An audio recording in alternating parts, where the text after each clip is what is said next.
Guys ಹಾಗೆ ಇನ್ನೊಂದು ನಮ್ಮ ಬಾಸ್ ಬಗ್ಗೆ ಹೇಳ್ತಾರೆ, ನೀವು ಫ್ಯಾನ್ಸ್ಗಳು ಅವ್ರು ಏನು ಮಾಡಿದ್ರು ಬಿಟ್ಕೊಡ್ತಿಲ್ಲಲ್ಲ, ಅವರು ಅಷ್ಟೊಂದೇನು ಒಳ್ಳೆಯವರ, ಬೇರೆ ಯೂರಸ್ಗಳು ನೋಡ್ರಿ, ಅವ್ರ ಫ್ಯಾನ್ಸಿಗೆ ಯಾವತ್ತೂ ಕೆಟ್ಟ ಹೆಸರು ತಂದಿಲ್ಲ, ಅವರು ಕೆಟ್ಟವರಾಗಿಲ್ಲ ಅಂತಾರೆ.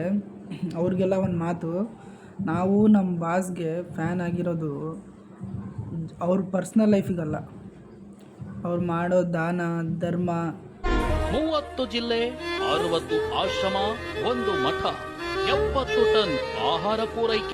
ಅವನು ಹೃದಯ ವೈಶಾಲ್ಯದಲ್ಲೂ ಸುಲ್ತಾನನೇ.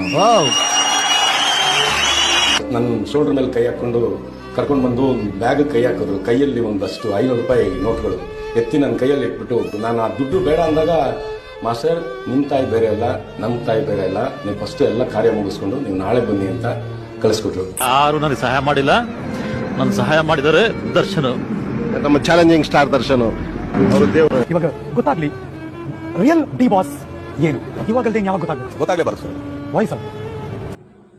ಒಂದು ಕೈ ಕೊಟ್ಟಿದ್ದು ಇನ್ನೊಂದು ಕೈ ಗೊತ್ತಾಗಬಾರ್ದು ಅನ್ನೋದು ಅವ್ರು ಯಾಕೆ ಬೇಡ ಅಂತ ನನಗೆ ಗೊತ್ತು. ಓಕೆ,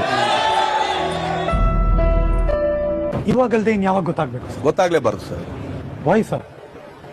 ಈಗ ಅವ್ರದ್ದೇನೋ ಒಂದು ಕಷ್ಟ ಇರುತ್ತೆ, ನಾವು ಅವ್ರಿಗೆ ಸಹಾಯ ಮಾಡ್ತಿದ್ದೆ ಅಂದ್ಬಿಟ್ಟು 4 ಜನದ ಮುಂದೆ ಅವ್ರನ್ನ ಅವಮಾನ ಮಾಡೋದು ಚೆನ್ನಾಗಿ. ನಾವು ಕೊಟ್ಟಿದ್ದು ಅವ್ರಿಗೆ ಬೇರೆಯವ್ರಿಗೆ ತೋರಿಸಿದ್ರೆ ಅವರಿಗೆಲ್ಲ ಅವಮಾನ ಆಗಿಬಿಡುತ್ತೋ ಅನ್ನೋ ಆ ಭಾವನೆ, ಒಳ್ಳೆ ಭಾವನೆ.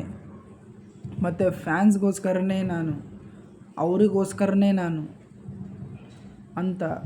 ಮತ್ತು ವರ್ಷಕ್ಕೆ ಅವ್ರು ಯಾವುದೋ ಒಂದು ಇವೆಂಟಲ್ಲಿ ಹೇಳಿದರು, 2 ರಿಂದ 2.5 ಕೋಟಿ ದುಡ್ಡು ಬೇಕು. ಹೇಳ್ತೀನಿ, ಮಾಡಿದ್ದ ಹೇಳ್ಕೋಬಾರ್ದು. ನನಗೆ ವರ್ಷಕ್ಕೆ ಅಣ್ಣ, ನಾನು ಹೇಳ್ತಾ ಇದ್ದೀನಿ, ವರ್ಷಕ್ಕೆ ನನಗೆ ಕನಿಷ್ಠ ಪಕ್ಷ 2 ರಿಂದ 2.5 ಕೋಟಿ ರೂಪಾಯಿ ದುಡ್ಡು ಬೇಕಣ್ಣ. LKG ಸ್ಟೂಡೆಂಟ್ ಇಂದ ಹಿಡಿದು ಡಾಕ್ಟರ್ ಸ್ಟೂಡೆಂಟ್ ವರ್ಗು ನಮ್ಮ ಮನೆ ಹತ್ರ ಬರ್ತಾರಣ್ಣ. ಅವ್ರನ್ನ ನೋಡ್ತೀನಣ್ಣ, ನನ್ನ ಕೈಲಾಗಿದ್ದ ಸಹಾಯ ನಾನು ಮಾಡ್ತೀನಣ್ಣ. ಅದು ನನ್ನ ಸ್ವಂತ ದುಡ್ಡಣ್ಣ, ನನ್ನ ಪ್ಯೂರ್ ಕಷ್ಟಪಟ್ಟು ದುಡ್ಡು, ನನ್ನ ದುಡ್ಡದು. ನಾನು ಇನ್ನೊಬ್ರ ಕೈ ಚಾಚ್ಬಿಟ್ಟು ನಾನೇನು ಮಾಡಲ್ಲಣ್ಣ ಸರ್. ನಾನು ಪಕ್ಷ ನೋಡೋಗಲ್ಲ ಸರ್, ಅಲ್ಲಿ ವ್ಯಕ್ತಿ ನೋಡೋಗ್ತೀನಿ. ಎಲ್ರು ಅನ್ಕೋಬಹುದು ದರ್ಶನ್ ಅದಕ್ಕೆ ಇದಕ್ಕೆ ಬರ್ಬೋದು ಅಂತ. ನಾನೊಂದು MLA ಕ್ಯಾಂಪೇನ್ ಮಾಡಿದ್ರು, ಒಂದು MP ಕ್ಯಾಂಪೇನ್ ಮಾಡಿದ್ರು, ಅವ್ರ ಹತ್ರ ಎಕ್ಸ್ಪೆಕ್ಟ್ ಮಾಡೋದು ಒಂದೇ ಸರ್, ಒಂದು ಲೆಟರ್ ಸರ್. ಏನಕ್ಕೆ ಆ ಲೆಟರ್ ಅಂದ್ರೆ, ನಮ್ಮನೆ ಹತ್ರ ಸುಮಾರು ಜನ ಬರ್ತಾರೆ ಸರ್, ಹಾರ್ಟ್ ಆಪರೇಷನ್ ಇದೆ, ಇದಕ್ಕಿದೆ ಅಂತ. ಒಂದು MP ಲೆಟರ್, MLA ಲೆಟರ್ ಇಂದ ಈಗ 1 ಲಕ್ಷ ಇದ್ರೆ ಅದಕ್ಕೊಂದು 30-40 ಸಾವಿರ ರೂಪಾಯಿ ಕಮ್ಮಿ ಆಗುತ್ತೆ ಸರ್. ಇನ್ ಮಿಕ್ಕಿದ್ ನಾ ಮಾಡ್ತೀನಿ ಸರ್. ಜನಸೇವೆಗೆಂದೇ ಹುಟ್ಟಿರುವ ದೇವರ ಕುಲವು. ನನ್ನ ಮನೆ ಮುಂದೆ ಅಭಿಮಾನಿಗಳು ಆಗಿರಲಿ, ಅವರು ಅಭಿಮಾನಿ ಅಂತಲೂ ಹೇಳಿಲ್ಲ, ಬರ್ತಾರೆ, ಅವರು ಕಷ್ಟಕ್ಕಾಗ ಕೇಳ್ತಾರೆ, ನಮ್ಮ ಕೈಲಾದಷ್ಟು ದಾನ ಮಾಡ್ತೀನಿ, ನಾನು ಕೊಡ್ತೀನಿ ಅಂತ ಹೇಳ್ತಾರೆ. ಇಂಥ ಗುಣಕ್ಕೆ ನಾವು ಫ್ಯಾನ್ ಆಗಿರೋದು, ಇದು ಮಾತ್ರ ಕ್ಲಿಯರಾಗಿ ತಿಳ್ಕೊಂಡ್ಬಿಡ್ತಾರೆ. ಕೊಟ್ಟಿದ್ದನ್ನು ಒಬ್ರಿಗೆ ತೋರಿಸಿದ್ರೆ ಅವರಿಗೆಲ್ಲ ಅವಮಾನ ಆಗ್ಬಿಡುತ್ತೋ ಅನ್ನೋ ಮೈಂಡ್ಸೆಟ್ ಇರೋ ನಮ್ಮ ಬಾಸು. ಮಾಡೋ ದಾನ ಧರ್ಮದಿಂದ ನಾವು ಅವ್ರಿಗೆ ಫ್ಯಾನ್ ಆಗಿದ್ದೀವಿ ಹೊರತು ಅವ್ರ ಪರ್ಸ್ನಲ್ ಲೈಫಿಗಲ್ಲ. ಅವ್ರ ಲೈಫ್ ಅವ್ರದ್ದು, ಅವ್ರ ಇಷ್ಟ, ಅವ್ರು ಹೆಂಗಾರು ಬದುಕಲಿ. ನಾವು ಅವ್ರ ಮೂವಿ ನೋಡ್ತೀವಿ, ಅದು ಅವ್ರ ಆ್ಯಕ್ಟಿಂಗಿಂದ ಫ್ಯಾನ್ ಆಗಿದ್ದೀವಿ, ಅವ್ರು ಮಾಡೋ ಕೆಲಸದಿಂದ ಫ್ಯಾನ್ ಆಗಿದ್ದೀವಿ. ಅವ್ರಿಗಿರೋ ಪ್ರಾಣಿ ಪ್ರಿಯ, ಅವ್ರ ಪ್ರಾಣಿನ ಎಷ್ಟು ಪ್ರೀತಿಸ್ತಾರೆ ಅಂತ ನಿಮಗೂ ಗೊತ್ತೇ ಇದೆ. ಒಂದಷ್ಟು ಪ್ರಾಣಿ ಪಕ್ಷಿಗಳಿಗೂ ಅನ್ನ ಹಾಕಿ, ಮತ್ತೆ ಯಾರು ಊಟಕ್ಕೆ ತುಂಬಾ ತೊಂದರೆಲಿದ್ದಾರೆ ಅವ್ರಿಗೂ ಅನ್ನ ಹಾಕಿ, ಮತ್ತೆ ಅವ್ರ ಅಭಿಮಾನಿಗಳಿಗೆ ನೋಡ್ರಪ್ಪ ಹಿಂಗೆ ಪ್ರಾಣಿ ಪಕ್ಷಿಗಳನ್ನ ಅಡಾಪ್ಟ್ ಮಾಡ್ಕೊಳ್ಳಿ, ಅದರಿಂದ ಫ್ಯಾನ್ ಆಗಿದ್ದೀವಿ. ಇನ್ಯಾವುದ್ರಿಂದನೂ ಪರ್ಸ್ನಲ್ ಲೈಫಿಗೆ ನಾವಂತೂ, ನಮಗೂ ಅದಕ್ಕೂ ಸಂಬಂಧ ಇಲ್ಲ, ಆಯ್ತಾ? ಅವ್ರನ್ನ ಮಾತ್ರ ನಾವು ಏನಾದರೂ ಬಿಟ್ಕೊಡಲ್ಲ, ಅದು ಅಂತೂ ನಿಜ. ಏನಾದರೂ ಆಗಲಿ, ನಿಮಗೆ ಮಾಡಿದ ದಾನ, ಅದು ಹೇಳ್ತಾರೆ, ನೀವು ಕೊಚ್ಕೊತೀರಲ್ಲ ನಿಮ್ಮ ಬಾಸ್ ಮಾಡಿದ ದಾನನ ಅಂತ. ನಾವು ಕೊಚ್ಕೊಳೋದಾದರೆ ಅವ್ರು ಇನ್ನೂ ಎಷ್ಟೋ ವಿಷಯಗಳು ಹೇಳೇ ಇಲ್ಲ.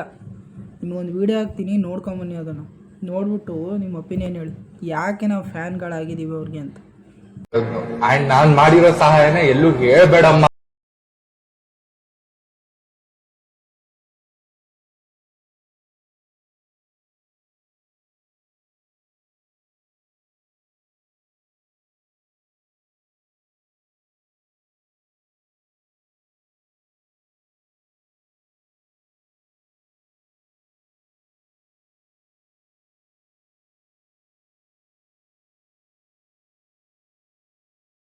ಯಾರ ಹತ್ರನೂ ಹೋಗಿ ಎಲ್ಲೂ ಬೇಡದ ಕೈ ಅಲ್ವಂತೆ, ಅವ್ರು ಯಾವತ್ತು ಕೊಟ್ಟ ಕೈ ಅಂತೆ. ಅದಕ್ಕೇನೆ ಆಕಾಶ ನೋಡದ ಕೈಯೇ ನಿನದು, ಪ್ರೀತಿ ಹಂಚಿರುವ ಜೊತೆಗಿರು ನೀನು ಅಪ್ಪನ ಹಾಗೆ. ಅವರು ಆಶ್ರಮ ಮಾಡಿದ್ದೀನಿ. ಯಾಕಂದ್ರೆ ಹೆಚ್ಚು ಕಡಿಮೆ 50,000 ಇಟ್ಟಿಗೆ, ಸಿಮೆಂಟು, ಕಬ್ಬಣ, ಪ್ರತಿಯೊಂದು ದರ್ಶನ ಅವ್ರು ಕೊಟ್ರು. ತಾನು ಒಳಗಡೆ ಇದ್ರೂ ಕೂಡ ಈ ಕೆಲಸ ಮಾಡಿಸಿದೆ ಅಂತ ಹೇಳುವಾಗ ನಮ್ಗೆ ಎಷ್ಟು ಮನಸ್ಸಿಗೆ ತುಂಬಾ ನೋವಾಗತ್ತೆ. ಯಾರು ಹೆಲ್ಪ್ ಮಾಡಲಿಲ್ಲ, ಬಹಳ ನೋವಾಯ್ತು. ದರ್ಶನ್ ಅವ್ರ ಹತ್ರ ಹೋದೆ, ಸೋಮವಾರ ಬನ್ನಿ ಅಂದ್ರು. ನಾನು ಸ್ವಲ್ಪ ಜಾಸ್ತಿ ಕೇಳಿದ್ದೆ, ಆದ್ರೆ ಆ ಟೈಮಲ್ಲಿ ಅವ್ರಿಗೂ ಕಷ್ಟ ಇತ್ತು. ಕಾಸಿರ್ಬೇಕಲ್ಲ, ಸಡನ್ ಟೈಮ್ ಬೇಕು, ಬ್ಯಾಂಕ್ಗೂ ಹೋಗಂಗಿಲ್ವಲ್ಲ. ಪಾಪ ಎಲ್ಲೋ ಇಟ್ಟಿದ್ದನ್ನ ಪಾಪ ಕೊಟ್ರು. ಅದು ಬಹಳ ನನಗೆ ಬಹಳ ಅನುಕೂಲ ಆಯ್ತು ಆ ಟೈಮ್. ಒಂದು 30ಕ್ಕಿಂತ ಹೆಚ್ಚು ಅನಾಥಾಶ್ರಮಗಳಿಗೆ ವರ್ಷ ಪೂರ ಟ್ರಾಕ್ಟರ್ ಗಟ್ಲೆ, ಲೋಡ್ ಗಟ್ಲೆ ಕಳಿಸ್ತಂತ ವ್ಯಕ್ತಿ ಅಂತ ಅಂದ್ರೆ ಅದು ಡಿ ಬಾಸ್.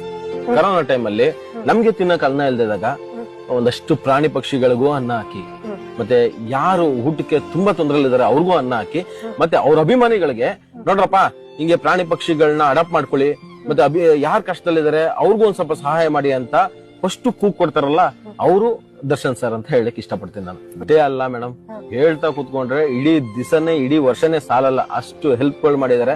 ಅಂತ ವ್ಯಕ್ತಿ ಬೇಗ ಬೇಗ ಬೇಗ ನಮ್ ಜೊತೆ ಸೇರ್ಲಿ ಅನ್ನೋದೇ ನಮ್ಮ ಆಸೆ, ಅಭಿಮಾನಿಗಳ ಆಸೆ. ಈಗ